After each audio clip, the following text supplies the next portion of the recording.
Lots of investigations. Oh boy.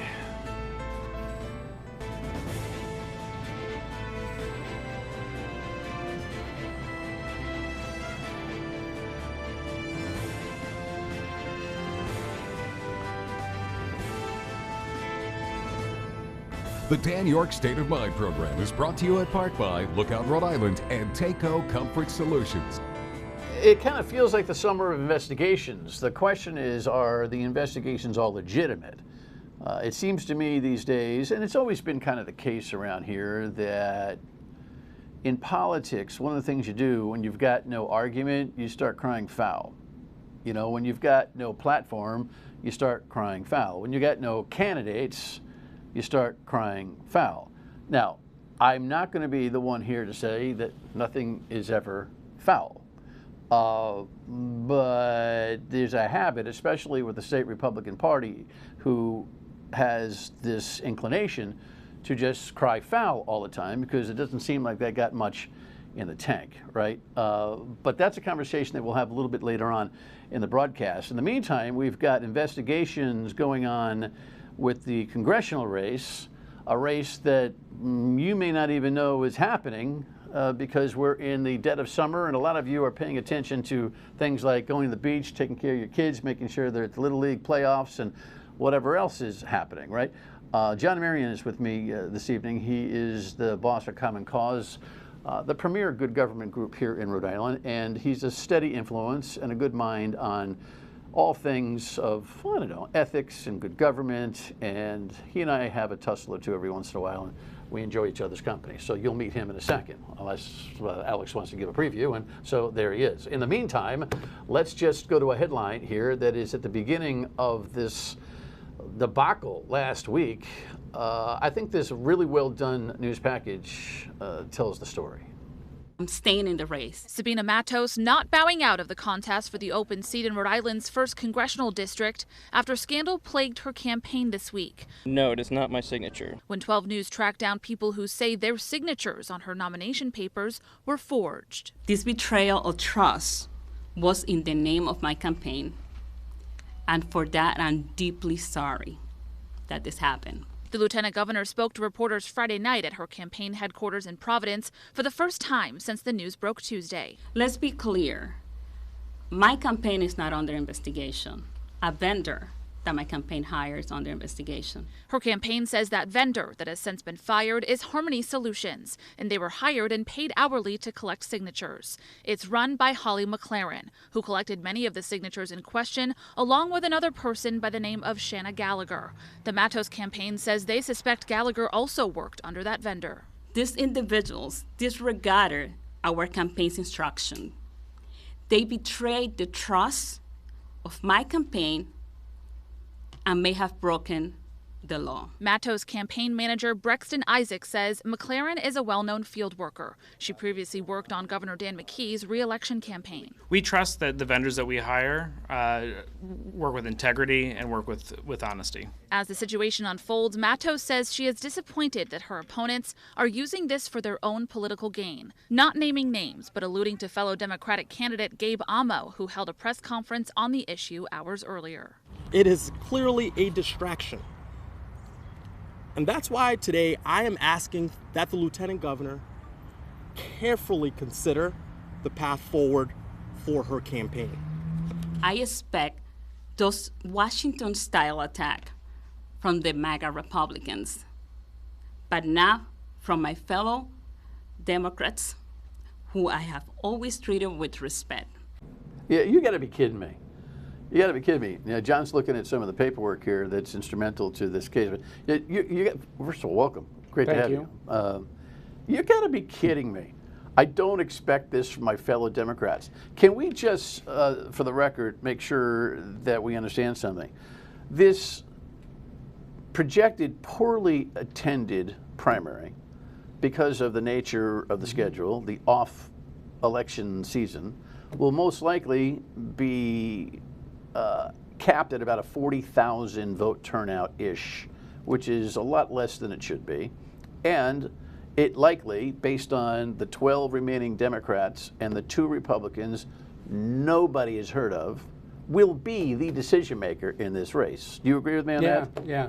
Yeah. I mean, I don't need your good government expertise, which is bountiful, just your citizen political punditry.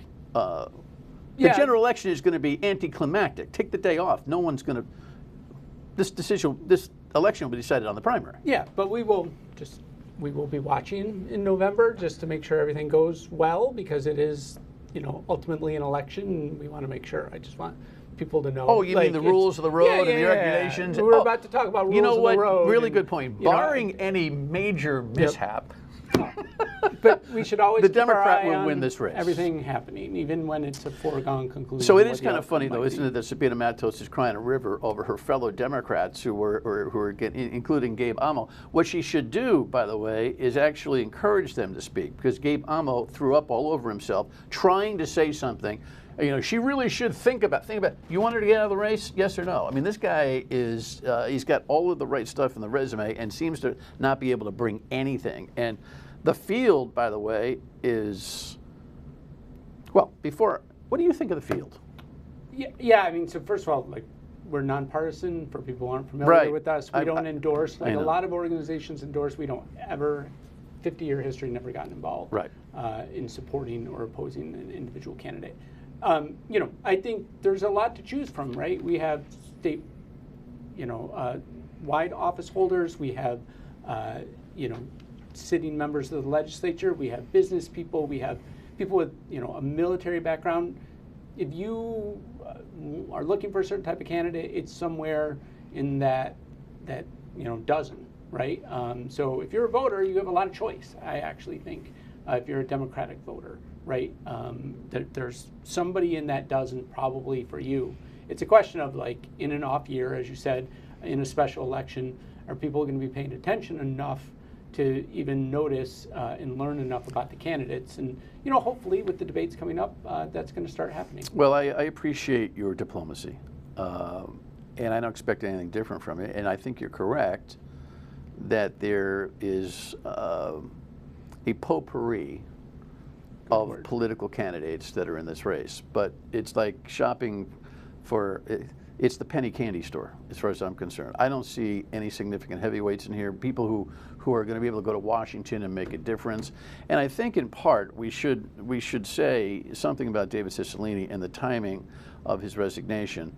Hey, listen, we all have free will and we all can pursue life, liberty, and happiness. I had a knockdown, drag-out conversation with him a couple of weeks ago on the radio. Maybe he'll come here and repeat the abridged version. You should go to 997WPRI.com and listen to the 45 minutes that he and I. Did you hear it by any chance? Yeah, I heard parts. I mean, he and I we both left it on the table. Mm-hmm. So I've purged myself of my dissatisfaction with him. But the timing, winning a November election, and only a couple of months later, taking this gig, and then taking his sweet time to resign, forcing a schedule that we have, which is the major primary that'll make the decision as to who replaces him, coming off the heels of a hot summer. It's bad form. And so the field that we're talking about here, John, is a risk-free field, in that those who have elected positions are not going to lose them should they lose this primary.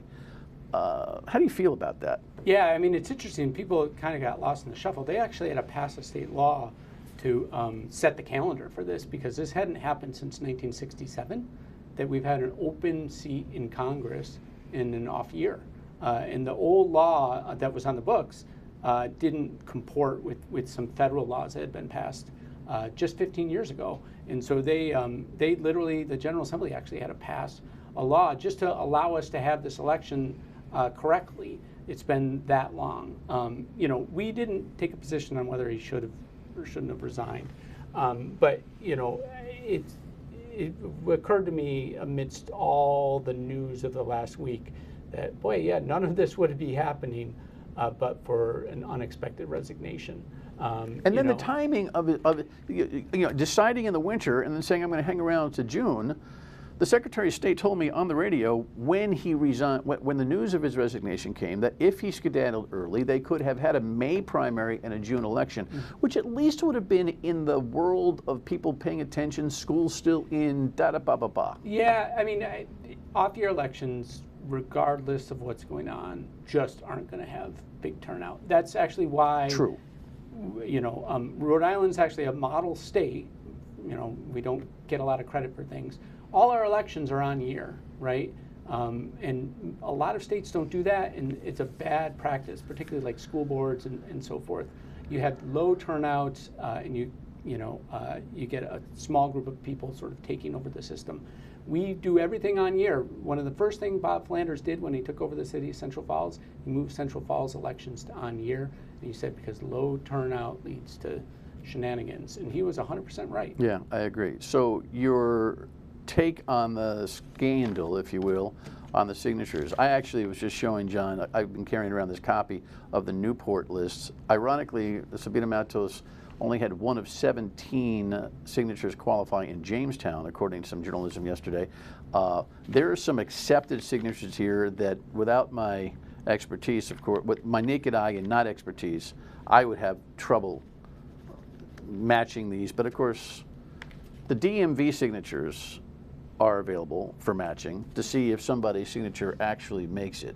Yeah, my understanding is up to 7 signatures are in the electronic database, so they have a lot of signatures going back as far as they can capture them from people. And what we're not seeing with this paper, obviously, is the signature they're trying to match it to, right? So we have no idea if, you know, somebody's got a giant looping J. But regardless of this, reportedly, so the whole trick of this whole thing was that the Board of Elections accumulates all the local Board of Canvassers data. The local boards are crying, uh-oh, problems. They're running to the police, their local police. The Attorney General steps in and consolidates the concern. The Board of Elections, because nobody had standing to make a real complaint against Matos, approved her on the ballot, but then sent this request of inquiry to the Attorney General with a 30-day due date, to which the Attorney General, same night last week, this is the night of the press conference, said, "What are you talking about? I'm doing a fraud investigation. I'll take my time. I'm not doing this busy work," right? And it's not his job, and it shouldn't be his job, because he's a partisan elected official. So it's very, very clear from state law whose job it is, where the buck stops. You're really good at assessing the efficiency of government. Is there a problem between the local canvassers, election boards, the Secretary of State to tighten up this kind of review process? It's too soon because we don't know everything that went wrong in the communities other than Jamestown. I'm sure there are things that need to be tightened up. I can tell you education, right? Right now there is no education. There's no standard curriculum that these 39 local boards have to go through to do this, right? There are handwriting experts you can bring in who can teach you how to do this. We need to do that for the 39 cities and towns. It doesn't exist now. That means we've got to do it. The board's regulations on this, which kind of explain how it should work, are paper thin. I brought them. There are a couple of paragraphs. We need to kind of fill in the blanks about how this should be done. Jamestown figured out the right chain of command. They reported it right up the right chain of command. The other communities didn't. After they spotted it, some didn't even spot it in the first place. But here's the thing: the Board of Elections, in asking the Attorney General to review, now, in retrospect, says, "Oh, we only sent to help him with his investigation." Well, why ask for them, the AG, to report back to you in 30 days? Yeah. So they're manufacturing their rationale.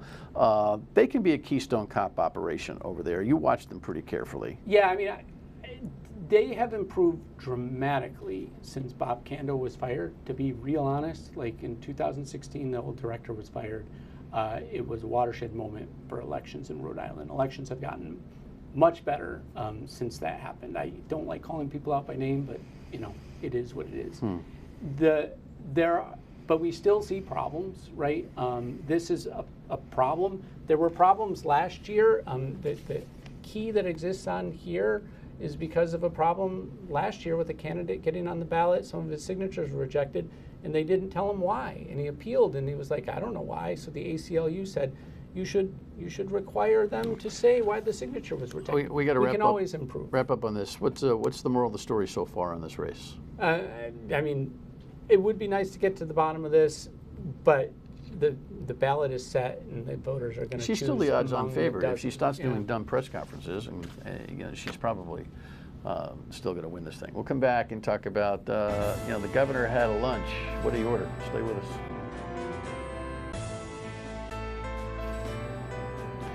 The kind of conversations I can have with John can last all night, but we got to move here quickly.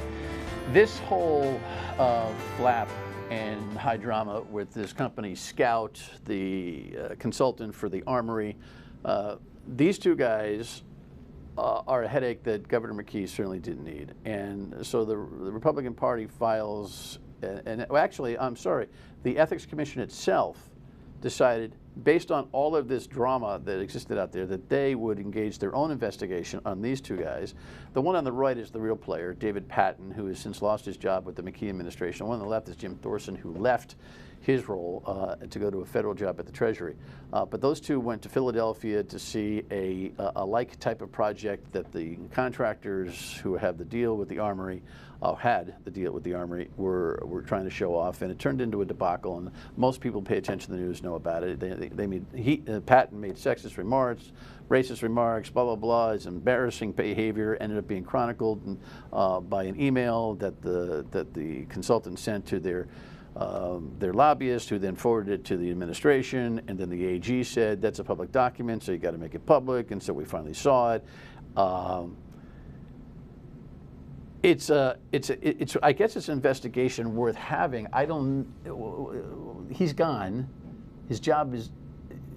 What's the net worth of the investigation by the Ethics Commission? Yeah, I mean, I think a couple things. One, you know, they can fine him a lot of money. You know, they can fine somebody, I think it's $25,000 per violation. They don't typically, you know, I lower don't think the a boom lot that of way, what he but- did. but A lot of it seems he the could little pay a gifts and price. whatever he took and whatever. It's all miscellaneous, and I don't think the cumulative impact of it may be problematic, but individually it doesn't seem like, other than being a cad and maybe having some racial insensitivity, seems to me. But they might uncover other stuff, right? You know, all we have is that email about what happened in that trip. They're going to, investigate. They're going to. Well, what is the role of the people. Ethics Commission?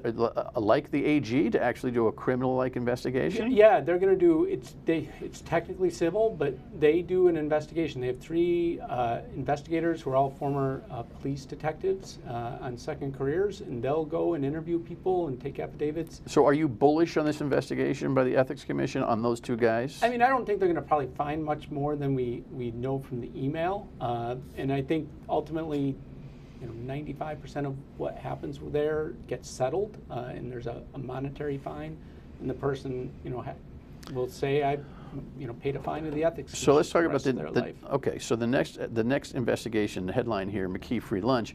So with this same company and the lobbyist, the governor asserts that he was going to what he thought was a campaign lunch with his treasurer. Turned out there was a campaign contribution, legal, made by the 2 principals of this company who are trying to hold on to this deal, which, by the way, was made with the Raimondo administration, not the McKee administration. And the governor never liked the deal because of the amount of money the state had to put into to fixing this armory with no equity into it.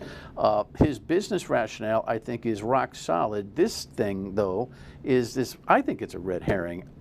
You and I have had an interesting conversation about it, and you've been quoted widely in the press that this thing will actually fall on. Whether the governor had a salad or a steak. Because the limit is $25 on how much you can give a public official if you're an interested party, right. which the lobbyist was. And so it could literally come down to what he ordered off the menu. So the Ethics Commission didn't initiate this. The state Republican Party did, and they voted 5-0 to take it. I guess they kind of felt like, if we don't, we look like we're. Well, I mean, it's a very low bar it's called initial determination. At this point, the governor doesn't even have a chance to offer a defense of what happened or his explanation.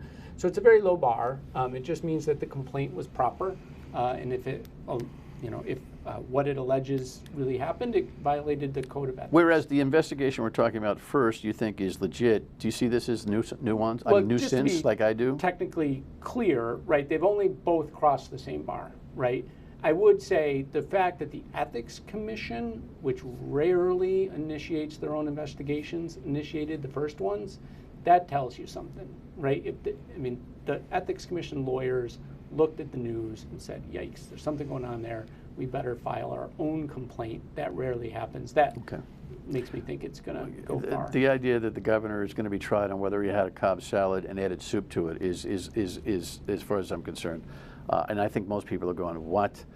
In the meantime, there's one other player, when we come back, one other player that's bothered by an investigation. Stay with us.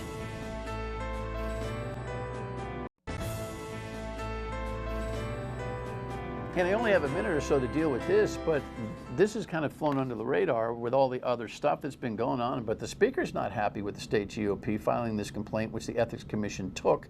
And this was, on legislation that never bore fruit, that never got passed, correct? But which may have been filed, and the GOP says he was trying to do it to benefit one of his clients. What's your take on it? Yeah, this is, believe it or not, like far more complex than anything we've been talking about. And we don't so have the far, time for it, because it involves, what the Speaker may or may not have done to influence the legislative process, and it involves, whether his client sort of would have benefited more than a lot of other people if that bill had passed, which was, something that actually got all the way to the Speaker's Supreme highly Court offended by this investigation. Will defend himself vociferously, I think. Gut check.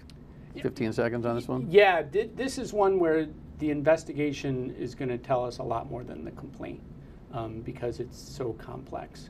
So it's hard to kind of render any judgment on this one, and it raises a lot of issues that people may remember. The Ethics Commission was kind of gutted by a Supreme Court decision for a long time. They have their power back. This is a real test of how they're going to exercise And you like the fact that they have their power back. Yeah, we champion that. Right. So. All right. Thanks for your take on all this stuff. Absolutely. The Executive Director of Common Cause. Final word when we come back. To get his plea all wrapped up, and the judge says, I don't think we're quite clear on all of this. Does this cover everything that Hunter's done that you've been investigating? No. The defense says, I think it does. And then some other process stuff, the judge says, this might even be unconstitutional. How does a defense team and a prosecution team come in front of a judge on a case so high profile and not have their act together? I don't know. Have a great weekend. See you on the radio, weekdays 3 to 6 on WPRI.